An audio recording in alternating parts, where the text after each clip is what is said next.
રાજ્યમાં wire free city બનાવવાનો કેબિનેટમાં નિર્ણય લેવાયો છે। રાજ્યભરમાં ધીરે ધીરે ભૂમિગત વાયરિંગનું કામ થશે। વાયર ફ્રી સિટી માટે 500 કરોડની જોગવાઈ કરાઈ છે। પહેલા 17 મહાનગરપાલિકા 151 નગરપાલિકામાં કામ હાથ ધરાશે। 2030 સુધીમાં તમામ શહેરોમાં વાયર ફ્રી સિટી બનાવવાનું આયોજન છે।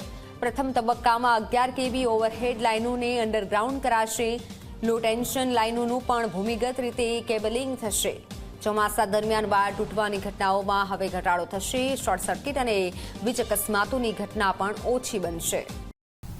Gujarat wire free city mission ની જાહેરાત આજે કરવામાં આવી રહી છે।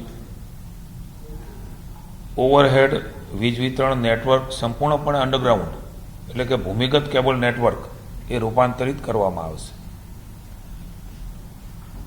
પ્રારંભિક તબક્કામાં 500 કરોડની જોગવાઈને પણ મંજૂરી આપી દેવામાં આવેલ છે। 17 મહાનગરપાલિકાઓ 151 નગરપાલિકાઓનો વિસ્તાર એમાં આવરી લેવામાં આવશે। 2030 સુધીમાં રાજ્યના તમામ શહેરી વિસ્તારોને તબક્કાવાર વાયર ફ્રી સિટી તરીકે વિકસાવવાનો નિર્ણય એ કરવામાં આવ્યો છે।